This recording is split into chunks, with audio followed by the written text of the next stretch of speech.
Merci de votre attention. L'actualité ce soir, le parcours de réussite de Strive Misiwa raconté aux jeunes entrepreneurs togolais.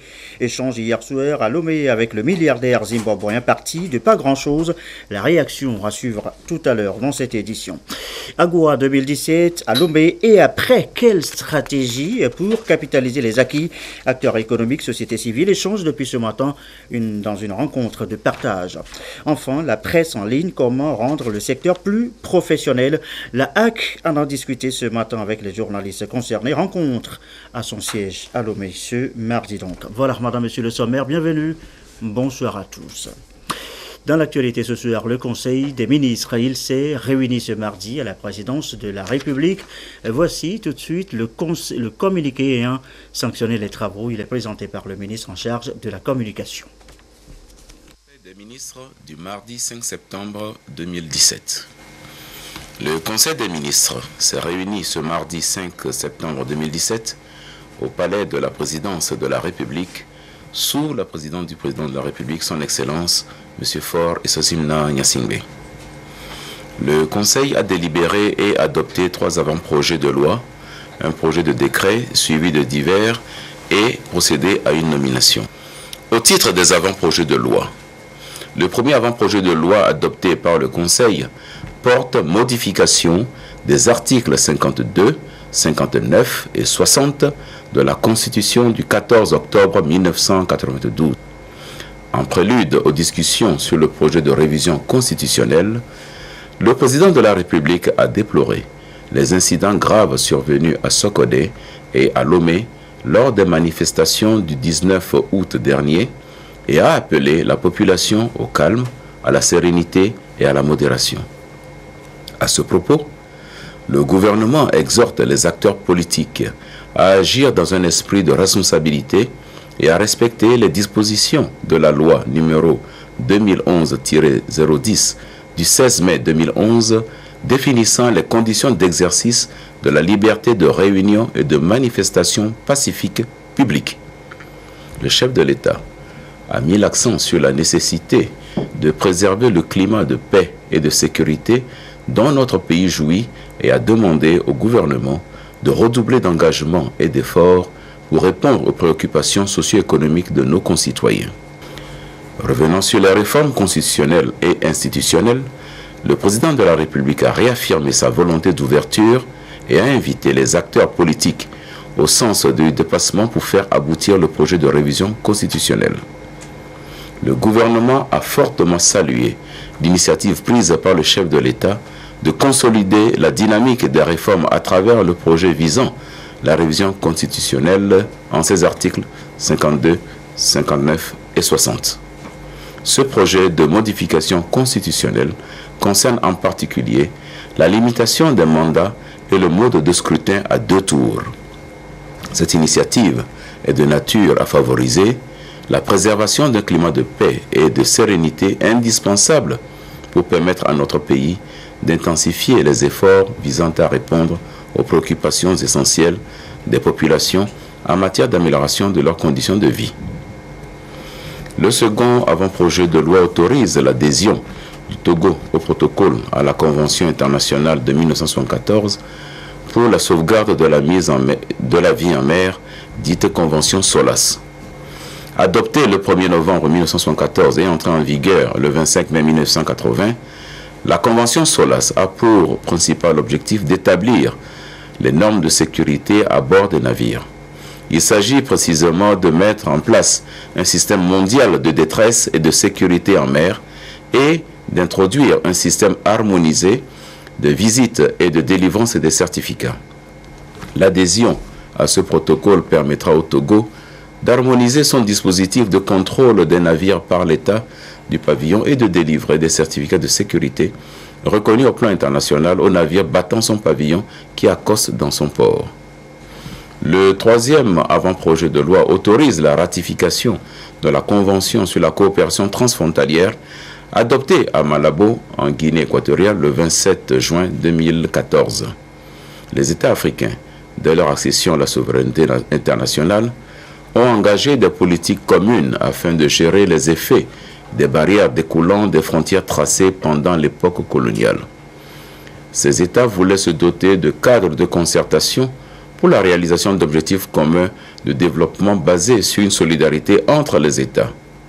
L'Union africaine et les communautés économiques régionales ont été créées dans ce contexte.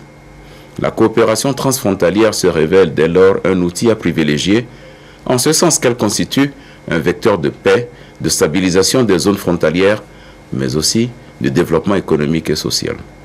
Elle préfigure enfin à terme une intégration économique et politique susceptible d'assurer un développement harmonieux et durable des États africains. Au titre des décrets, le Conseil a examiné et adopté le décret portant nomination des magistrats. Courant 2016, en raison de la nécessité de pourvoir à des postes devenus vacants, ainsi qu'à certaines directions techniques du département de la justice, tout comme celle d'arrimer les fonctions à occuper à l'évolution des magistrats dans la carrière, il avait été procédé à des affectations générales dans le corps judiciaire. Aujourd'hui, l'évolution du contentieux commercial et l'importance de son volume nécessitent une adaptation. En effet, à la faveur de l'autonomisation de la chaîne commerciale, la durée de traitement judiciaire des dossiers en cette matière s'est considérablement réduite, un dossier pouvant être vidé dans les 90 jours à compter de la saisie du tribunal, contre plusieurs mois, voire 2 ans auparavant. Cette gestion accélérée du contentieux commercial a induit un regain de confiance des hommes d'affaires en la justice commerciale, de sorte qu'ils y recourent chaque jour davantage. Il s'agit d'un acquis à l'actif de notre pays qu'il importe d'entretenir et de consolider par le renforcement en magistrats de l'effectif du tribunal de Lomé, juridiction pilote de gestion du contentieux commercial. Au titre des divers, le Premier ministre a rendu compte au Conseil qu'il a réceptionné le 29 août 2017 le projet de statut particulier des enseignants déposé par la commission de rédaction mise en place à cet effet. Il a indiqué que ce projet sera examiné et enrichi avec les différentes parties prenantes du système éducatif en vue de son adoption. Le Premier ministre a également rendu compte de la mise en place d'un système de couverture sociale et médicale des élèves du primaire du secteur public, en partenariat avec les compagnies d'assurance NCIA et OGAR. Ce sont 2 millions d'élèves qui seront concernés pour cette première année pilote. D'une valeur totale de 3,5 milliards de francs CFA pour cette rentrée 2017-2018, cette couverture sera élargie au secteur privé et confessionnel ultérieurement. Il est à rappeler qu'après la gratuité de l'école décidée en 2008 et l'extension progressive des cantines scolaires, cette mesure de couverture sociale vient renforcer les actions entreprises pour améliorer les conditions de vie des élèves dans notre pays. Au titre de nomination, le Conseil a procédé à la nomination du directeur général du Centre hospitalier universitaire CHU Campus. Fait à Lomé, le 5 septembre 2017, le Conseil des ministres. Et voici dans la foulée le décret de nomination signalé tout à l'heure dans le compte-rendu du ministre de la Communication. Le président de la République, sur proposition du ministre de la Santé et de la Protection sociale, le Conseil des ministres entendu décrète. Article 1er. Le médecin commandant Agbobliaou Apelete, numéro matricule 14 658, chargé des études, de la planification et de la statistique à la direction centrale du service de santé des armées, est nommé directeur général du centre hospitalier universitaire Campus, en remplacement de M. Diagba Dovi, admis à la retraite. Article 2. Le ministre de la Santé et de la Protection sociale est chargé de l'exécution du présent décret qui sera publié au journal officiel de la République togolaise. Le président de la République, vu la Constitution du 14 octobre 1992, le Conseil des ministres entendu, article 1er, sont nommés 1. Ressort de la Cour d'appel de Lomé, tribunal de première instance et de première classe de Lomé, siège juge. Monsieur Adenka Adewale Kouakou, magistrat de 2e grade, 4e échelon, précédemment juge d'instruction au tribunal de première instance de première classe de Lomé. Monsieur Adjesom Komi, magistrat de deuxième grade, quatrième échelon, précédemment président du tribunal de première instance de deuxième classe de Kara. Madame Okate Chonanke, magistrat de troisième grade, quatrième échelon, précédemment juge d'instruction au tribunal de première instance de deuxième classe d'Aneho. Monsieur Nanouli Gumbund, magistrat de troisième grade, quatrième échelon, précédemment juge au tribunal de première instance de deuxième classe de Sekodé. Monsieur Banizi Chilabalo Lidawe, magistrat de troisième grade, troisième échelon, précédemment juge au tribunal de première instance de deuxième classe de Dapan. Instruction, juge d'instruction, Madame Mouzou Mehewebe, magistrat de troisième grade, sixième échelon, précédemment substitut du procureur de la République près le tribunal de première instance de première classe de Lomé. Tribunal de première instance de deuxième classe d'Aneho. Siège, juge d'instruction.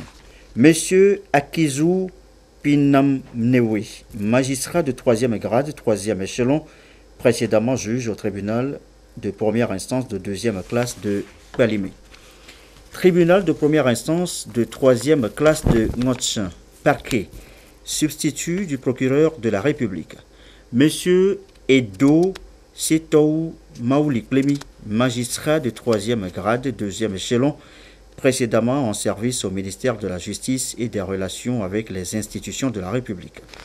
Tribunal de première instance de troisième classe d'Amlamé, président du tribunal, Monsieur Awa Yao Maounyo, magistrat de troisième grade, quatrième échelon, précédemment procureur de la République et près le tribunal de première instance de troisième classe de Bassar. 2. Ressort de la cour d'appel de Kara. Tribunal de première instance de deuxième classe de Kara. Siège président du tribunal, Monsieur Baba Yara Afo Lamine, magistrat de deuxième grade, troisième échelon, précédemment procureur de la République et près le tribunal de première instance de deuxième classe de Kara. Instruction, juge d'instruction, Monsieur Komlavi Igneza, magistrat de troisième grade, quatrième échelon, précédemment juge au tribunal de première instance de deuxième classe de Kara. Parquet, procureur de la République. Monsieur Setekpo Kwaku Virgile, magistrat de troisième grade, sixième échelon, précédemment président du tribunal de première instance de troisième classe d'Amlamé. Tribunal de première instance de troisième classe de Bassar, parquet, procureur de la République. Messieurs Nagbe Komi Oleoré, magistrat de troisième grade, quatrième échelon, précédemment juge d'instruction au tribunal de première instance de deuxième classe de Ekara. Article 2. Le garde des Sceaux, ministre de la Justice et des Relations avec les institutions de la République est chargé de l'exécution du présent décret qui sera publié au journal officiel de la République togolaise. Voilà donc pour les décrets délibérés ce jour en Conseil des ministres. Je signale que le chef de l'État a par ailleurs reçu le président du FIDA, Fonds international de développement agricole, Gilbert Fossongongo, en route pour African Green Evolution Forum. Ce sera à Abidjan. L'ancien Premier ministre est de passage à Lomé pour recevoir d'utiles conseils auprès du président de la République. Je vous propose de l'écouter, des propos recueillis par Gérald Agouzou. Je suis de passage pour Abidjan, où il y a le forum de AGRA, comme on appelle Africa Green Revolution Forum, et qui touche sur la question de l'agriculture. Et donc, il était important quand même qu'on puisse pouvoir bénéficier des conseils et échanger avec les autorités de notre pays. Donc, échanger avec le président de la République et avoir ses conseils. Ce qui va nous permettre de préparer aussi les interventions de demain dans le cadre de nos responsabilités du FIDA, étant donné que le FIDA investit énormément dans au niveau des petits producteurs, et ce qui est un sujet évidemment très important pour notre pays et donc pour le gouvernement. Et nous allons profiter aussi pour rendre compte aussi des activités au chef de l'État comme pays membre du FIDA et sur les activités 4-5 derniers mois depuis que nous avons pris fonction. Je pense d'axer nos actions sur le monde rural, étant donné que la plupart, pas seulement le Togo, la plupart de nos pays africains, surtout de l'Afrique subsaharienne, nous avons jusqu'à 60-70% de la population qui vit dans les zones rurales. La question de l'hydraulique, il a beaucoup insisté sur les questions de l'hydraulique villageoise et puis ce que nous appelons la petite irrigation. Vous savez, l'investissement dans l'irrigation, c'est de gros investissements, et ce qui demande des moyens financiers assez colossaux. Mais en attendant aussi, il y a de plus en plus de systèmes qui permettent d'avoir ce qu'on appelle la petite irrigation. Et donc, le chef d'État a beaucoup insisté sur cet aspect. On a passé aussi en revue le portefeuille même du Togo et voir les différentes alternatives, toujours pour viser une meilleure performance du dossier du portefeuille togolais. L'ancien Premier ministre Gilbert Fossombo reçu donc ce mardi par le chef de l'État. La suite est ce communiqué du gouvernement à la suite de la lettre du 29 août 2017 introduite par le regroupement des partis politiques CAP 2015, le groupe des 6, le PNP et Santé du Peuple, relative à leur programme de manifestation pacifique publique les 6 et 7 septembre 2017 à Lomé et à l'intérieur du pays. Le ministre de l'administration territoriale, de la décentralisation et des collectivités locales et son collègue de la sécurité et de la protection civile, conformément aux dispositions des articles 10, 12, 13 et 14 de la loi numéro 2011-010 du 16 mai 2011, fixant les conditions d'exercice de la liberté de réunion et de manifestation pacifique publique, ont tenu le 30 août et le 2 septembre 2017 au cabinet du ministre de l'administration territoriale, 2 réunions avec la délégation de ces formations politiques conduites par M. Robert Olympio. À l'issue de ces rencontres et dans le souci d'assurer le bon déroulement des manifestations, les recommandations suivantes ont été faites au regroupement des partis politiques. 1. À Lomé. Seul l'itinéraire dont le point de départ était initialement prévu à la place Léopold Sédar Senghor, barre 3K, a été modifié. Le nouveau point de départ a été placé en face de l'établissement CCP, boulevard de la Cara. Les autres points de départ et itinéraires de Lomé restent inchangés. À l'intérieur du pays, sur 45 localités prévues par le regroupement des partis politiques pour les manifestations des 6 et 7 septembre 2017, simultanément avec celle de Lomé, les 2 ministres ont demandé à la délégation de réduire à 5 le nombre de localités à l'intérieur du pays pour disponibilité des personnels de services d'ordre et de sécurité. La délégation du regroupement des partis à la Réunion a demandé de porter ce nombre à 10. Ainsi, les villes choisies ont été communiquées aux 2 ministres par les organisateurs des manifestations lors de la réunion du 2 septembre 2017. Il s'agit des villes de Dapaon, Tanjouari, Kara, Bassar, Sokolé, Tchamba, Atakpame, Agné, Palimé et Tchévier. Les localités étant retenues, les itinéraires dans les dites villes ont été arrêtés d'un commun accord au regard des recommandations faites par les ministres en application de la loi numéro 2011-010 du 16 mai 2011 fixant les conditions d'exercice de la liberté de réunion et de manifestation pacifique et publique. Les 2 ministres invitent les organisateurs de ces manifestations à se conformer aux dites recommandations pour faciliter la gestion sécuritaire des dites manifestations, communiquées signées du ministre de l'administration territoriale, de la décentralisation des collectivités locales et du ministre de la sécurité et de la protection civile.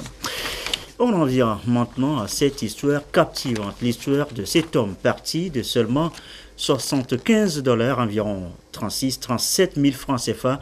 Steve Masiawa, milliardaire zimbabwéen, a raconté son parcours aux jeunes entrepreneurs togolais pour leur dire simplement que c'est possible pour vous, pour eux aussi. Le compte rendu des échanges, Augustin Kossi, Prodon Zizou. En 30 ans, il a révolutionné le secteur des télécommunications en Afrique. Steve Masiawa, 56 ans, homme d'affaires zimbabwéen, est devenu l'une des personnalités les plus influentes grâce au succès enregistré durant son parcours. Son expérience dans le management des affaires est ici partagée avec les jeunes entrepreneurs togolais et porteurs de projets. Celui qui s'est lancé dans l'entrepreneuriat à 25 ans avec son $15 a su, au fil du temps, imprimer sa marque dans le secteur des télécoms en Afrique. Il est l'un des pionniers de l'essor des télécoms et fait partie aujourd'hui des milliardaires africains. The main message tonight for the young entrepreneurs was for me to remind them that they have the duty to create businesses which create jobs for their fellow citizens, because we have a lot of other young people who are in need of jobs. So it is the entrepreneurs who create businesses, and those businesses employ other people. And the more innovative those entrepreneurs are, they will create wealth. Le message essentiel pour les jeunes entrepreneurs togolais est de créer leurs propres emplois en se lançant dans l'entrepreneuriat. En créant son entreprise, on crée aussi de l'emploi à d'autres jeunes. Les jeunes entrepreneurs peuvent aussi créer des opportunités pour accroître l'économie du pays, de même que celle du continent. Et pour relever ce défi, ils doivent être bien accompagnés et bien encouragés. C'est vraiment important car d'autres jeunes Africains ont déjà réussi en se lançant dans l'entrepreneuriat. C'est bien de voir les modèles de réussite des pays comme les États-Unis d'Amérique et la France, mais c'est plutôt intéressant lorsque ceux qui sont dans le domaine depuis un certain temps partagent leurs expériences avec leurs jeunes. Energetic. What I also encouraged me today was how conscious they are about Africa itself. When I was their age, we didn't think of Africa. We just thought of our country, our community. But you can see that the young entrepreneurs here are already thinking in terms of how do I get to Ghana, how do I get to Nigeria, how do I expand? This is very good for the country.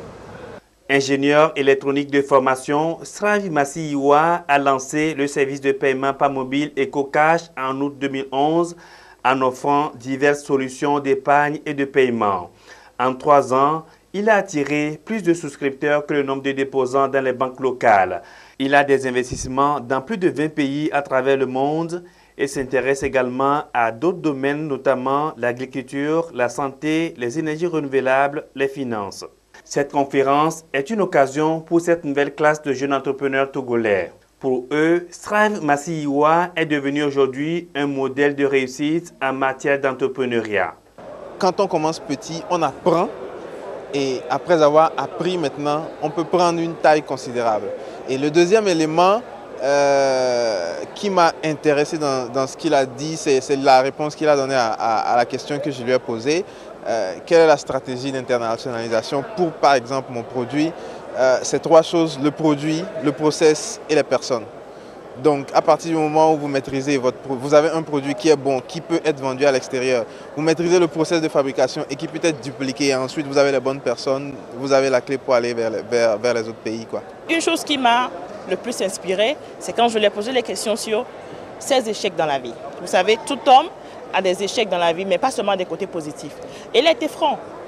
Ce qu'il a aujourd'hui, ce n'est pas seulement parce qu'il a eu des côtés positifs, mais qu'il a eu des échecs. Mais il ne s'est pas attardé sur ces échecs. Il s'est plutôt relevé comme un homme et il s'est dit, bon, je ne vais pas m'attarder sur ça pour faire de ça mes échecs. Si je fais cela, le monde ne me connaîtra pas.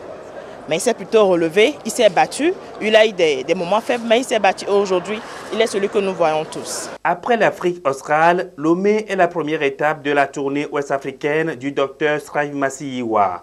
Sa présence au Togo traduit aussi la volonté du chef de l'État de renforcer les outils nécessaires aux jeunes Togolais dans la promotion de l'entrepreneuriat. Il s'agit entre autres du FAEJ, du PRADEB, du PAEJ-SP, du FNFI. C'est une initiative du chef de l'État togolais qui a souhaité faire venir Dr Strive pour qu'il puisse parler aux jeunes, mais aussi qu'il puisse répondre aux préoccupations des jeunes entrepreneurs togolais. Vous savez que notre pays s'est lancé dans une dynamique de l'entrepreneuriat puisqu'il y a beaucoup de dispositifs qui sont mis en place depuis quelques années déjà. Nous avons le FAEJ, nous avons le PRADEB, nous avons le PAEJ-SP, beaucoup d'initiatives qui sont mises en place pour accompagner les jeunes, tous jeunes qui ont envie d'entreprendre. Et dans leur parcours, les jeunes ont besoin de connaître des modèles. Les jeunes ont besoin de savoir que c'est possible de réussir. Il a parlé de la détermination. Et il a mis l'accent sur le réseautage. Il a mis l'accent sur le besoin de se remettre en cause à chaque fois pour qu'on puisse réellement être capable de pouvoir répondre à des besoins de son environnement. Strive Masiyiwa est également actionnaire de Liquid Telecom. Il a racheté en août 2012 TN Bank, une banque zimbabwéenne qu'il a rebaptisée Stewart Bank. Cette banque a été la première à être détenue par un opérateur téléphonique et a permis d'accroître les produits financiers traditionnels et services via téléphonie mobile.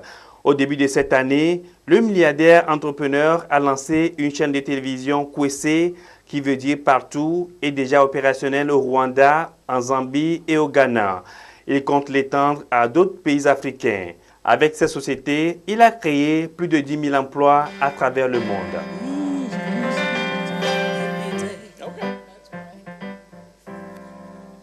Il est 20h26. Autre sujet évoqué ce soir, le 16e forum AGOA à Lomé, et du moins ce qu'il en reste. Acteurs économiques, société civile, continuent justement de faire le bilan, de partager les résultats. Il est plus question aujourd'hui d'une stratégie de capitalisation des acquis. Antoinette Oumovova. Après le 16e forum AGOA 2017 à Lomé, une nouvelle ère s'ouvre. Il s'agit de capitaliser les acquis de cette rencontre économique et commerciale pour impacter positivement le quotidien des populations. Il s'agira désormais d'identifier les stratégies afin d'optimiser l'utilisation du forum AGOA comme levier d'exportation des produits éligibles vers les USA afin de promouvoir la prospérité. L'ambassade des USA au Togo est disposée à accompagner le Togo pour renforcer davantage les échanges commerciaux entre les deux pays. L'excellente organisation, l'efficacité de tous les arrangements et puis le bon résultat pour Togo avec le visa textile et on va s'adonner à produire encore de bons résultats pour les relations bilatérales et pour la croissance économique et les opportunités pour les jeunes au Togo. Selon les organisateurs de ce forum, le bilan est positif sur tous les plans. Ce succès sera un atout pour attirer plus d'investisseurs afin de promouvoir la croissance économique. Ce forum AGOA, 16e forum AGOA, a été une très grande réussite sur au moins 3 plans. Sur le plan de l'organisation logistique, tous les participants qui sont venus des 38 pays et des États-Unis ont reconnu que c'était un forum très bien organisé et donc nous remercions tous les acteurs qui ont contribué à cette organisation logistique.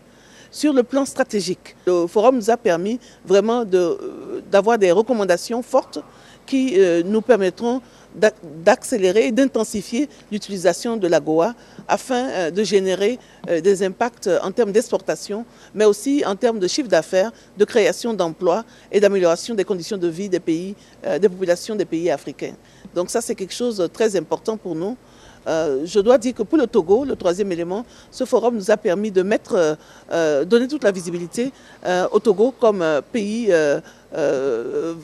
d'excellence pour les investissements, comme un pays d'excellence pour l'organisation de conférences internationales. Et ce forum nous a permis de donner la visibilité aux opportunités économiques de notre pays, mais aussi de donner la visibilité aux acteurs du secteur privé et de la société civile qui ont eu l'occasion de faire du réseautage, du networking et de se tisser des partenariats qui vont nous permettre de générer plus d'affaires dans notre pays. Pour relever les défis qui attendent le Togo, il faudra donc développer l'agrobusiness et l'industrialisation, promouvoir l'intégration régionale et l'inclusion des PME, diversifier les produits, entre autres. Et justement, le visa textile accordé au Togo est un atout pour accroître le secteur de l'artisanat afin de renforcer les exportations vers les USA sous la loi AGOA, ceci avec l'appui de la diaspora. Autre préoccupation, comment rendre plus professionnel le secteur de la presse en ligne. La HAC, la Haute Autorité de l'Audiovisuel de la Communication, en a discuté ce mardi avec les journalistes concernés. Échange ce matin au siège de l'institution. Le compte rendu de Pierre Soussoupo.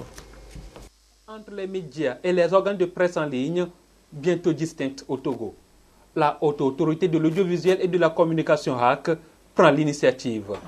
À la rencontre avec les responsables de presse ayant pour support Internet, le sujet est à l'ordre du jour. On procède à la relecture des dispositions.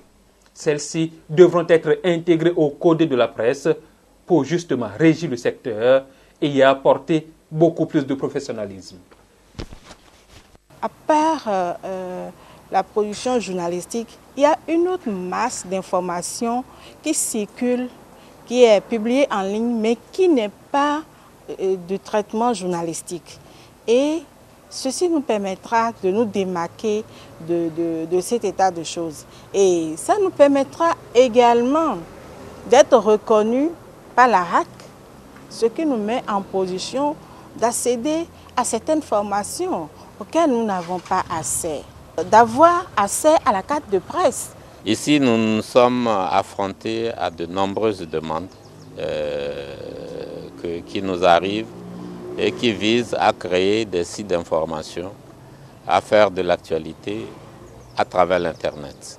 Et donc, nous avons voulu essayer de codifier les modalités de création de ces sites d'information-là. C'est pour ça que nous avons réuni, après avoir consulté les associations de la presse en ligne, nous avons voulu les réunir ensemble pour partager avec eux les premières modalités que nous avons recueillies avant qu'elles ne soient analysées et intégrées totalement dans le Code de la presse qui est en cours de relecture. De nouveaux chapitres sont donc créés pour répondre aux dispositions particulières des presses en ligne. Le président de la HAC mesure la dynamique qui provoque dans la corporation. Il exhorte. Si le journalisme classique, c'est avant tout et surtout trouver des réponses adéquates aux 6 questions, ou bien, on peut en multiplier, essentielles. Qui, quoi, quand, pourquoi, et où, et comment. La presse en ligne peut esquiver ce cheminement, surtout lorsqu'on ne veut pas être de bonne foi.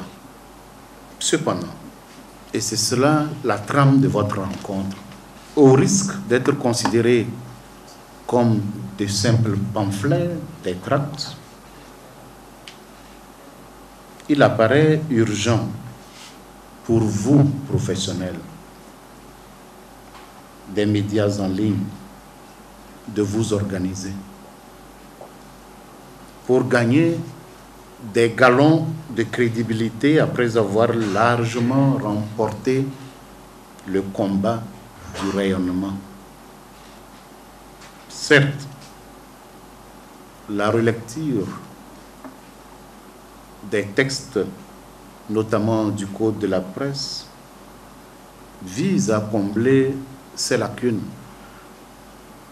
Mais en attendant que les nouveaux textes qui viendront des réflexions des différents comités mis en place à l'issue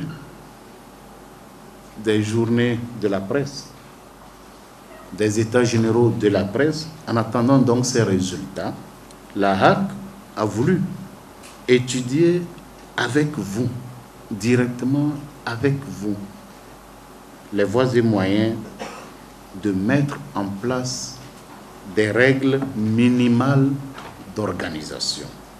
Plus de 100 sites d'information sont enregistrés au Togo.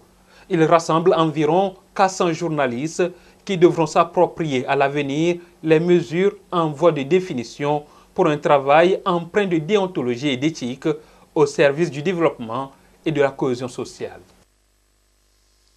Actualité à l'étranger en bref. D'abord, le Kenya fixé sur la date de la prochaine nouvelle consultation pour la présidentielle. Scrutin prévu pour le 17 octobre prochain. Nouveau scrutin, nouvelle campagne. En plus bref, aux États-Unis, cette nouvelle décision controversée de Donald Trump, le président américain met fin au programme DACA, cette loi qui permettait jusqu'ici aux enfants entrés illégalement aux États-Unis de se mettre en règle. 800 000 jeunes migrants en ont déjà bénéficié. Un programme institué sous l'administration Obama. Enfin, et dans le reste de l'actualité, la retour chez nous, Nana Média Culture, en tournée de présélection coiffure 13 coutures pour les secteurs d'activité concernés. Les recrues seront en compétition pour le concours Reine d'Afrique, escale dans les savanes chez Désiré Aloy. Couturières, coiffeuses et tresseuses inscrites dans la région des Savanes, à l'œuvre chacune dans sa section. Un concours de prestations dans les 3 domaines de l'artisanat. Verof, en collaboration avec Nana Média Culture, lance le concours. Les meilleurs, ici une par section, vont concurrencer leurs collègues des autres régions. Ceci dans le cadre du concours international Tresse, Coiffure et Couture, Reine de Beauté. C'est un concours qui s'illustre comme un canal pour faire émerger davantage les talents. Après 2 heures de temps pour les tresseuses et coiffeuses et 2 heures et demie pour les couturières, les résultats sont connus. Je pense à essayer de faire les exercices. Je vais multiplier beaucoup d'efforts pour récupérer la première place à Lomé. Si j'arrive à Lomé là, j'ai fait un effort, j'ai gagné premier encore. Je lance un appel à tous ceux-là qui sont concernés afin qu'ils se mobilisent pour les prochaines éditions. Par rapport à ce que nous vivons sur le terrain, je voudrais remercier les coiffeurs et coiffeuses pour le talent qu'ils ont en eux. Et nous avons vu sortir des choses extraordinaires et je pense que d'ici peu, la région des Savanes va remporter la première place. Pour les initiateurs Verof et Nana Média Culture, le concours contribue à valoriser le secteur de l'artisanat. Depuis un moment, on a trouvé que les gens ne s'intéressent pas tellement au secteur de l'artisanat, à savoir la tresse, la couture et la coiffure. C'est un secteur porteur qui donne. Ça fait qu'on a trouvé utile d'encourager ces gens d'initiative. On aura classé les résultats d'une région à une autre. D'autres personnes seront encore réfléchies. La sélection, débutée par les Savanes, se poursuit dans les autres régions. Communiqué encore avant de refermer cette édition, communiqué du ministre du Développement à la base, de l'artisanat, de la jeunesse et de l'emploi des jeunes, en raison de l'organisation du concours d'entrée dans les lycées scientifiques qui coïncide avec la période prévue pour la colonie de vacances des lauréats du BEPC, édition 2017 à Kara, et dans le souci de privilégier les intérêts des élèves dont la majorité s'est inscrite pour le dit concours.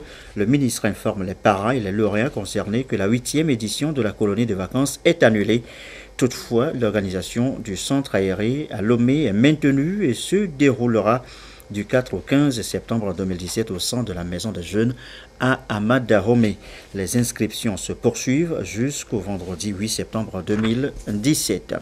Autre communiqué, c'est le dernier. Le ministre de la Santé et de la Protection sociale porte à la connaissance des candidats au concours d'entrée aux écoles nationales des auxiliaires médicaux, des sages-femmes de Lomé et de Kara et des aides sanitaires de Sokolé que la date de clôture des dépôts des dossiers préalablement fixée au mercredi 6 septembre 2017 est reportée au vendredi 8 septembre 2017 à 17h30 minutes. La date de l'écrit fixée au jeudi 14 septembre 2017 reste inchangée. Voilà qui met fin à cette édition du soir. Merci à vous qui nous suivez ce soir encore sur la télévision togolaise et comme d'habitude et toujours fidèlement. Excellente soirée.